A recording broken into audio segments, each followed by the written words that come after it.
Sasha Hoffman.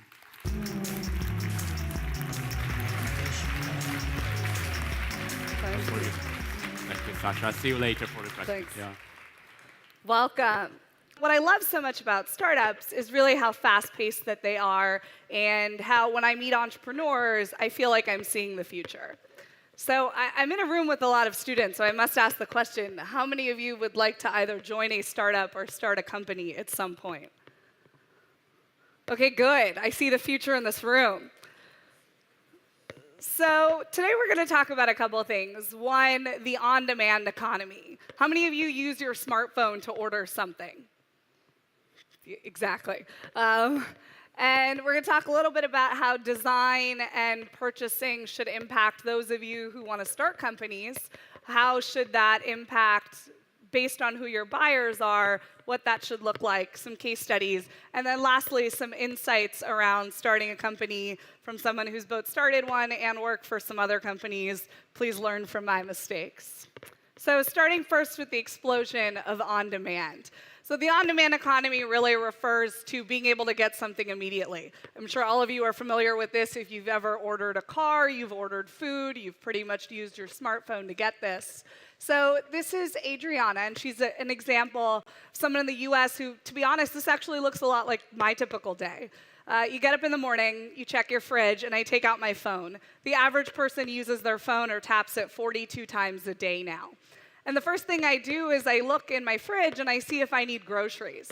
And I go and I order my groceries through Instacart, which is a US-based service that delivers groceries. Then I go and I need a car and I head to work. Then I realize, oh, I have a conference. I'm going to go and I'm going to actually book my hotel room as I'm waiting in the Uber. And then I'm going to order lunch, and that's going to get delivered. Then I need to order a memory card. I do that through Prime. And many of these are US-based companies, but I order alcohol. It can be delivered within an hour on Drizzly. I can do same-day maid service. I can get a TaskRabbit to come and do plumbing. I mean, as you go through, if I'm in Milan, I can get an Enjoy. I saw that yesterday. I've never ridden a scooter, actually, but I'm planning to. And I can get a package delivered at night. So what you're seeing here is that from my phone, over the span of a day, I'm taking care of everything. And what used to be a luxury, this idea of concierge and having someone deliver something to you instantaneously, is no longer a sort of rich people service. It's available to the everyday consumer, and all of you are already doing that, and it's only getting bigger. In the last year alone, over $4 billion has been spent in venture capital money to fund the on-demand space. And it's still growing. I think that there's a lot of areas for growth, especially as it relates to the B2B marketplace. That means business to business. That hasn't seen as much growth. And then these are some things that are already happening, but it's only really to grow bigger. And what you're seeing here is that people want to be able to get things instantaneously. So for those of you sort of wanting to build companies, planning to join companies, the easier you can make it for someone to get something in that instant and not even need to think about it, the better that you do. What impact does this have on mobility and on workforce? And it's huge. If you're really talking about an entirely new landscape of everything being delivered in that instant, then you're talking about basically what used to be, let's take the hotel as an example. I get into a hotel, I check into my room. There's a concierge, there's room service. I do everything from within the hotel. Now, I sit on my bed and I can order everything from my phone. I can get any type of food that I want, and everything comes delivered. And what this means is that you also need new forms of mobility, because how that stuff is being delivered and so quickly needs to change. And a new workforce is emerging that's somewhat more flexible and can kind of balance this whole, oh, I need food right now. Okay, well, it actually has to be delivered in 20 minutes. And the fastest way to do that in a city is maybe on a bike or on a scooter. So what does the world look like in a couple years in the on-demand space? And to be honest, it's probably going to look a lot more like autonomous vehicles, smaller 2- and 3-wheel vehicles, drones, any of the above. But what it won't look like is tons and tons of cars. Millennials, they are my favorite demographic. They are the demographic that I'm in and what I think to be about half this room is in. And so millennials are interesting for a lot of reasons. They are a force of nature. Companies are fiercely competing to get the mind share of millennials. They check their devices all the time. They use more than 4 devices per day. They are trendsetters in everything from fashion to food. They have a huge influence on older generations as well. And what's so kind of interesting about them is they're highly educated, they're career-oriented, and they can actually have huge brand engagement when given quality and sort of being part of that experience. So it's really important to kind of figure out how to market to this demographic, mostly because they don't use traditional advertising. I mean, how many people in this room actually see an ad and believe it? I never have, right? So, and that's kind of the future. You trust your friends. So this is what happens. Every time that I want to go buy something, I go ask my friends, I look on social media, but what I don't do is look at an ad that told me something is cool. And what's more relevant is that after I've decided I like something, and when I've experienced it, I automatically go and I share it on social media. And that's really important because it's that sort of instant experience and that ability that even yesterday I saw something I really liked in a store, and my immediate thought was Instagram it. And I felt this need to share it with the world because I loved it. And being, even to Beth's talk as well, you're part of that experience, something made an impact on you, now you go and you share it. So we are digital natives. We grew up with smartphones. This is the only world that we know. So we have a tendency to compare prices all the time. If we're in a store, if we're online, we're anywhere. And this is really important because for a millennial, price is that much more important sometimes than quality to non-millennials. We check that first. Quality is still important, but we check price first. Next up is kind of frictionless purchasing. So what does this mean? Has anyone ever ordered a car, an Uber, an Enjoy, anything? Okay, good. So when you're on your phone and you go to order something, the nice part is if you get into an Uber or any one of those car services, after you order it, it's one click to order. You get in, you get out of the car, and you don't need to think about anything. That experience is incredible. I get in somewhere, I'm thinking, I'm doing my work, I get to my destination, I don't need to pay the cab. I don't need to do anything, I just get out. That's kind of that sort of idea of frictionless purchasing. So this idea to be able to buy in the instant when you want something. So Facebook, Twitter, Instagram, Amazon, their dash button, people are getting better and better at this. And that's that at the point at which you have somebody's interest and you've captivated them, keep them. Let them buy in that moment. If you can find a way to integrate into your products an ability to buy immediately, conversion is that much higher because you actually have them in that moment when they're most interested. So design elements changing consumer behavior. And how I really mean this is we're all using a different form factor. The smartphone, it's various sizes with the iPhone 6 and Motorola's and everything else. But the point is, this is the device that we're primarily on. And you need to find a way so that you can integrate design in a way that suits sort of your product best. And here are some examples of things that have done extremely well in the market. Instagram sort of removes choice. If you've ever used Instagram, you know that in order to upload a photo, it has to be a square. They don't let you sit there for 20 minutes and play around with your photo and crop it. You get a bunch of filtering options, which I know does take the 20 minutes, but it's one square. And their ability to do that actually really, really helped adoption. The next thing is the minimalist interface. So let's talk about removing choice. When you get to a website that's super crowded, what do? Your eyes are everywhere. You don't know where to focus. And one of the best, sort of the highest click-through rates and sign-up rates on websites that do well are ones that basically have no choice at all. You get to the website and it gives you one option. You either click a button, you put in your email, or it tells you to do something. It's considered a call to action. Don't have 10 of them. Just have one of them. And it's extremely impactful if you can, because the more you minimize and remove choice and you just tell someone what to do, it turns out that the consumer actually does it. So single-click payment, this is what we were talking about with Uber.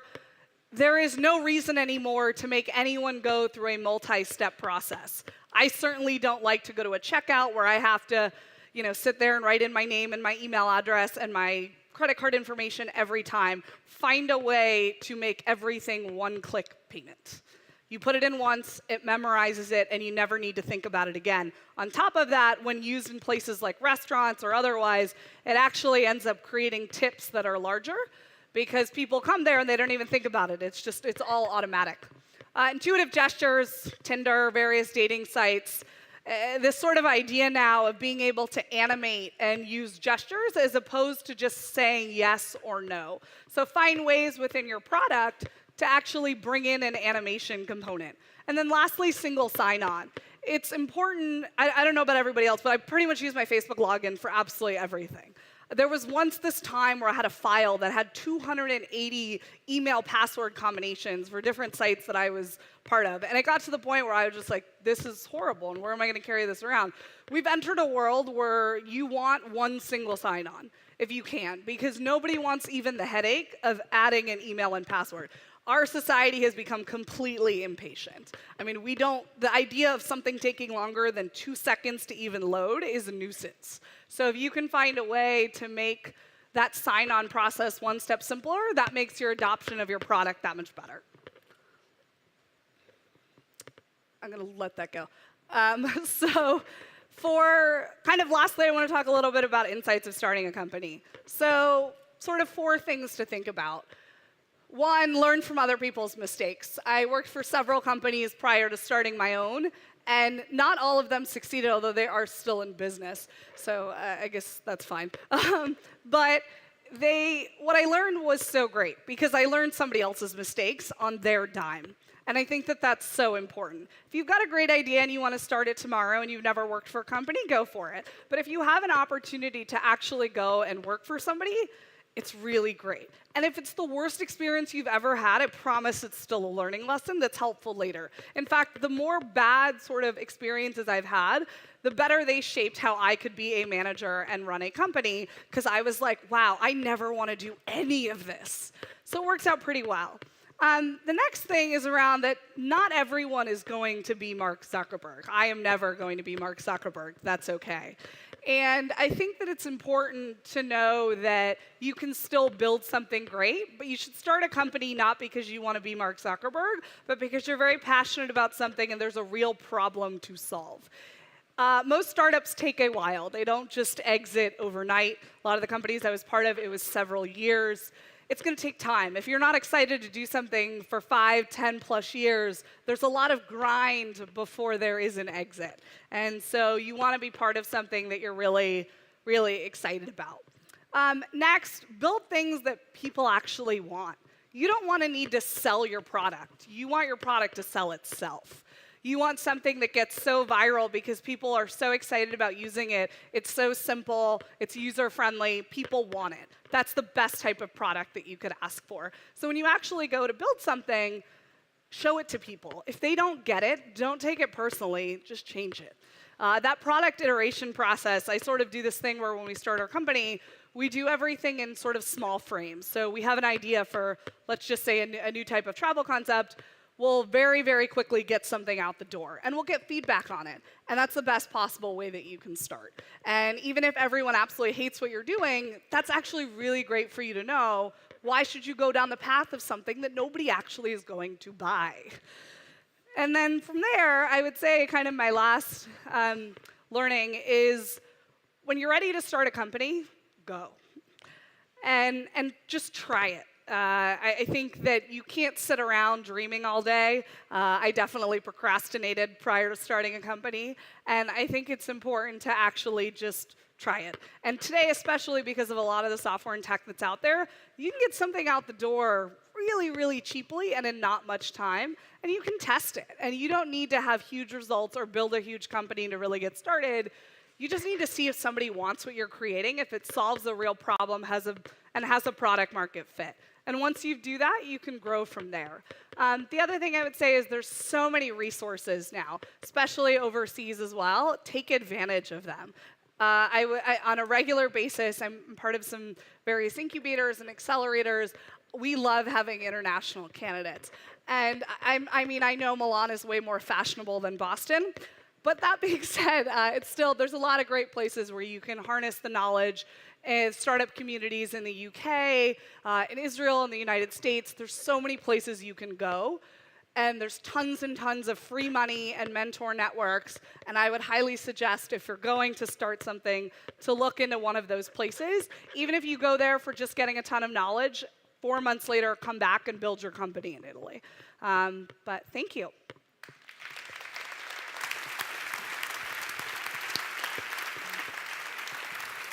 All right. I saw one tweet and was written, Sasha Hoffman, it was in Italian, pure energy. I thought, Thanks. wow, that's cool, that's really cool.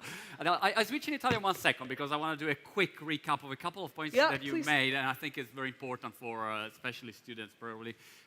Due punti che mi hanno colpito della presentazione di Sasha. Il primo è questo trend della sharing economy, of the sharing economy. The 2 points. One is sharing economy.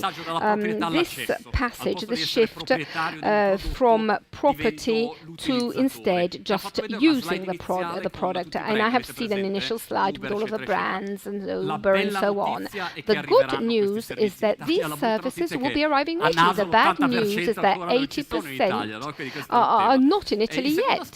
The second aspect is this. It has to be immediate.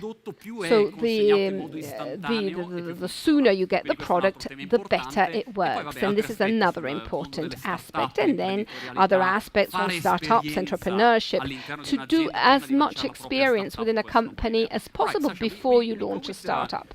With a few questions from the audience, and we see what's going on. Follow me. I'll take you there. I like it, you know. I'm sorry that I'm married, but okay, we arrived there. Okay, give us the question. Thank you, guys. If I were to be selected for a job interview by PFF, naughty guys, okay. I love it. I'm recruiting. I'm always recruiting. Immediately someone coming with the CV down. Okay, which is the first thing you ask me? I'm not great in English, but I don't think you say you ask. No, that's fine. It's good, okay. It's great. So what are the secret questions? I'll give you a couple. So I guess the first couple things that I like to ask. Wait, can I write it down? Okay. I can translate to Italian too, it's easier. So I love to give people case studies because I really like to see how they think. So I mean, this isn't necessarily the first thing, but one of the first things is that I just give them a problem, and I just want them to walk me through how they solve it. Because more than anything, hiring great talent means finding people who can solve problems and seeing how they think.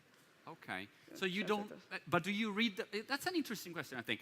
Do you read the CV? Because when I read the CV of someone that I have to hire, cover letter or resume? They are always like, it's like that they are the salesperson. For themselves. Right. So I usually let people walk me through their resume at the beginning. I tend to not like resumes. I never ask for them. I look at people's LinkedIn. I think more and more, I want to see your online presence. If you're applying to a company that is a real brand, I want to know that you also are a brand and that you've crafted it in such a way that if I Google your name, I can find you.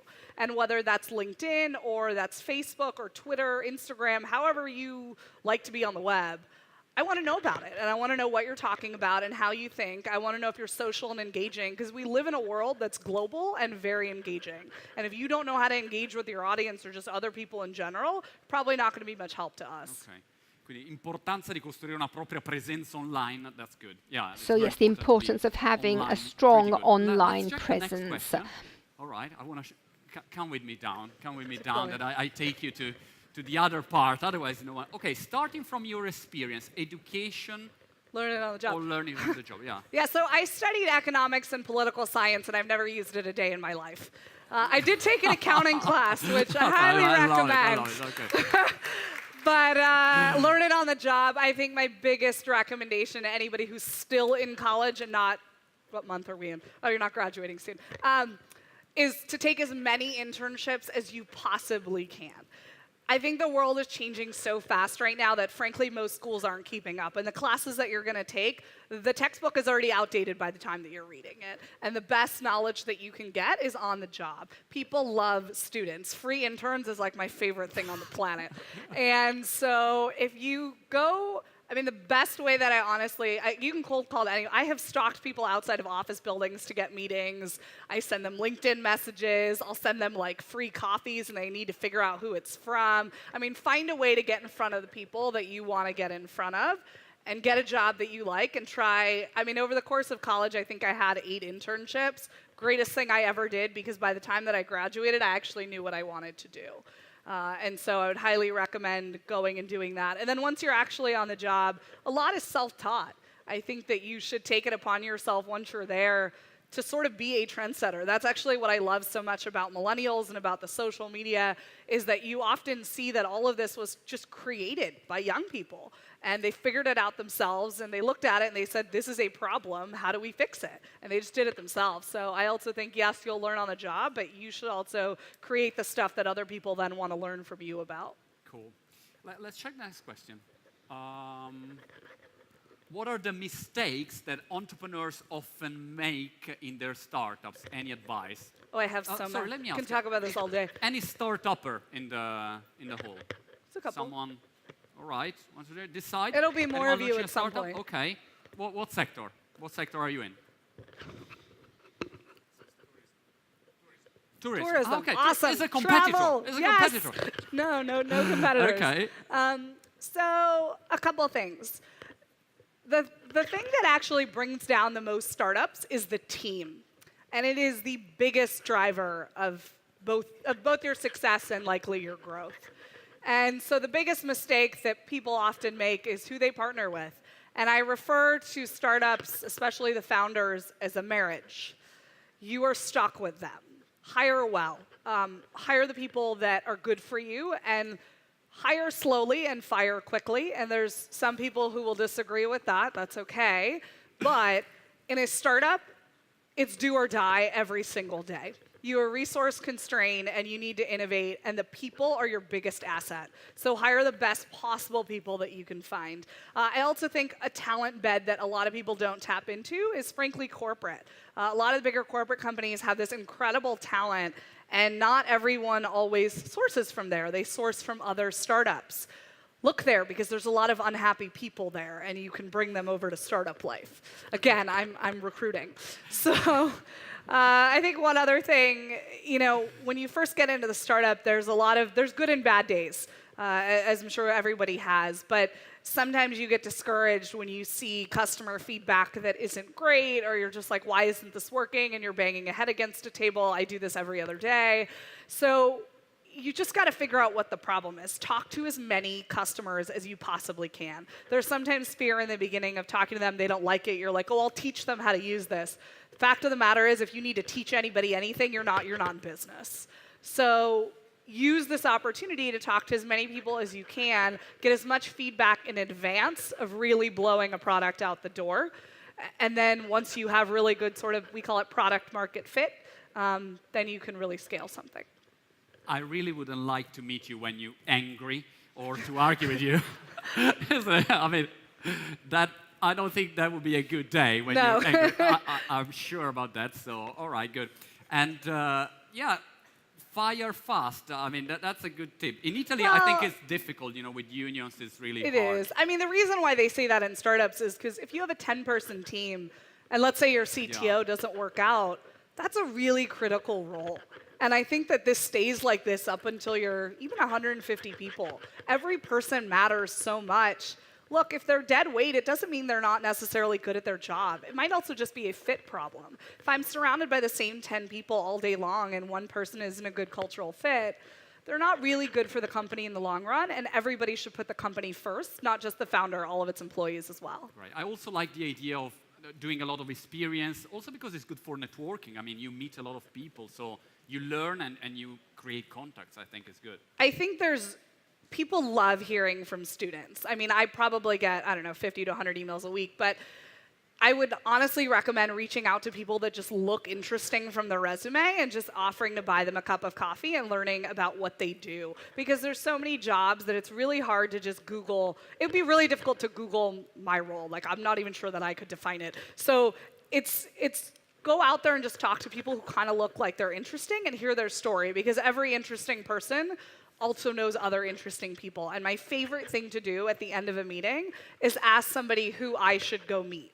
Right. Who do they recommend that they like or that they are inspired by? And I go meet that person. And that's how you really start to build a network. Any book that would you recommend? I mean, Lean Startup about iteration. Founder's Dilemma is a great book for people starting companies. It talks through a lot of the issues, especially Founder's Dilemma. Founder's Dilemma. Especially related to the team, which again I think is the reason you will catapult a company up or down. Cool. Sasha Hoffman. Great. Thank you. Thank you, Sasha. Fantastic.